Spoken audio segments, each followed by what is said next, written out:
گروهی توی مکزیک تصمیم میگیرن که یه آهنگی بخونن و بقیه نشسته بودن و داشتن فیلم میگرفتن. اما یکی از فیلمبردارا ویدیویی ضبط میکنه که بریم ببینیم.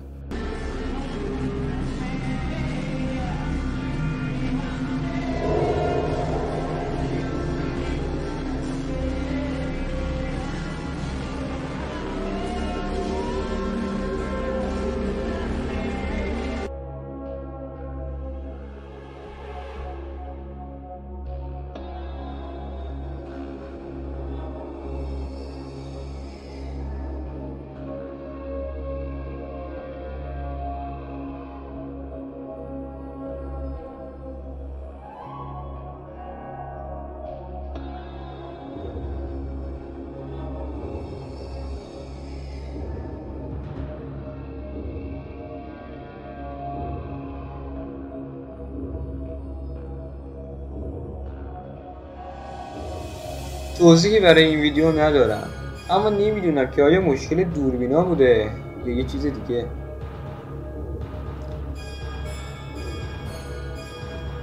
ویدیوی بعدی یه ویدیوی کاملا عجیبه که بریم ببینیم.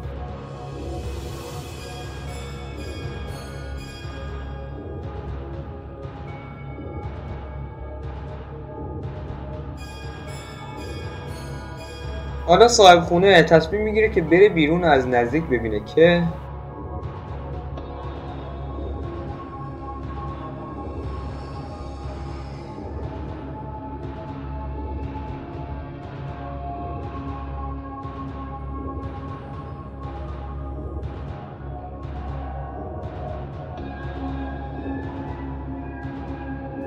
شخصی به نام دی که نمیدونم دیه یا دی، اما این شخص تصمیم میگیره که به یکی از پارک‌های ترسناک بره و اولش اتفاق خاصی نمیفته که اون تصمیم میگیره با نرم افزار گوشیش یعنی گوستیوب روح‌ها رو شناسایی کنه که کمی بعد این اتفاق میفته.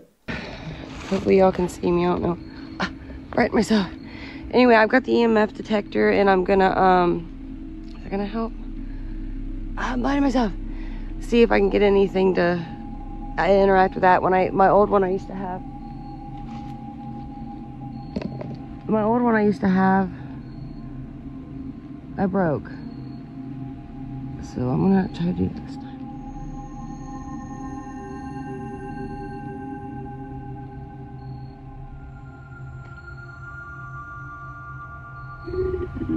What the heck? What the heck is that?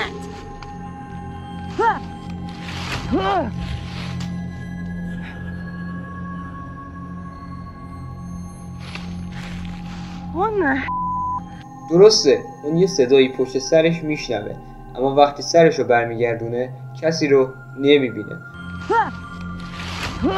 و حتی چند بار میگه که توی گوشیش برنامه یا صدای باز نبوده و این شخص به شدت میترسه و تصمیم میگیره برگرده، اما توی برگشتن یه اتفاقی میفته که بریم ببینیم. I don't know what to do, guys. I don't want to be in here. I wanted to make a good video for you guys, but I don't know what the heck made that noise. It sounds like a dang wild cat, like a big cat, but we don't have big cats here. I don't feel good in this place, guys. I really don't know what to do. I really don't know where to go.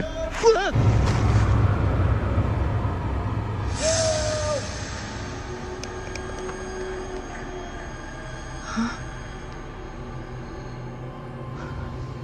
I see a light coming over there. No. Nope.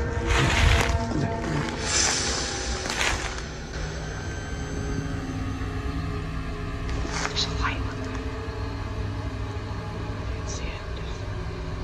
Somebody's looking for me. This is not good. I think they're trying to lure me out. There's flashlights. I don't know if you guys can see them. I don't know what to do, guys. If I move, they're gonna hear me. Help me.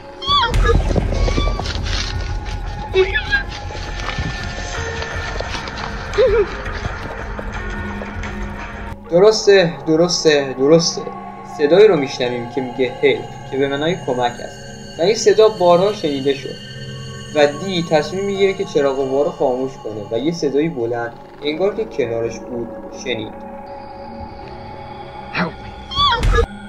چند نفر به نام داکوتا، چلسی، تانر و الکس تصمیم میگیرن که به یه آسایشگاه متروکه برن. Do you know that you have passed away? What? Were you left alone? That was like a woman crying. Please tell me that was on. I have the chills. Did you know that you have passed away? What? Were you left alone?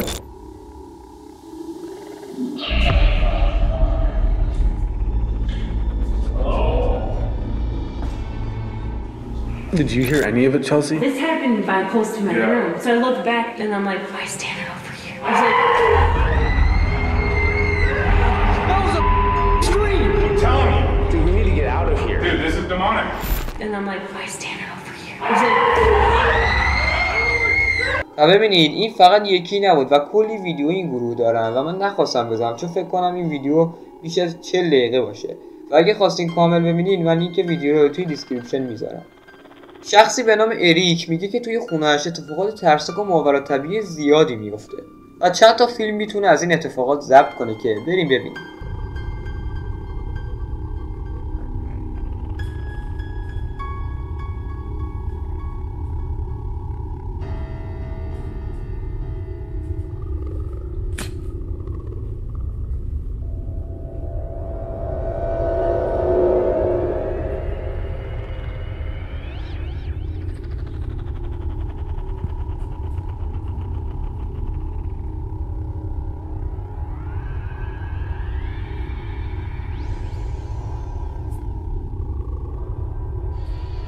Hola.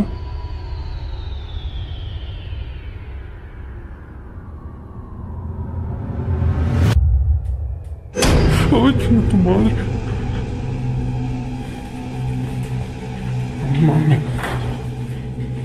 درسته میبینیم که یه موجودی دستش رو روی در میذاره و وقتی اریک دستش رو روی شیشه قرار میده یه چهره عجیب پشت پنجره میبینیم و به نظر من این ویدیو فیکه چون اصلا هر کی هم باشه چرا وقتی دست میبینه باید دست خودش رو بذاره؟ مگه فیلم عاشقانه است؟ بعد تازه طرز فرار کردنش هم خیلی عجیبه انگار یه سوسک دیده.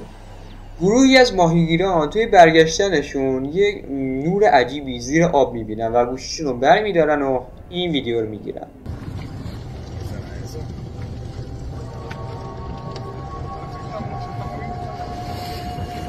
Submarino. No acercarme mucho. Yeah, no, man. Wow, mira eso. Uy, me acerqué.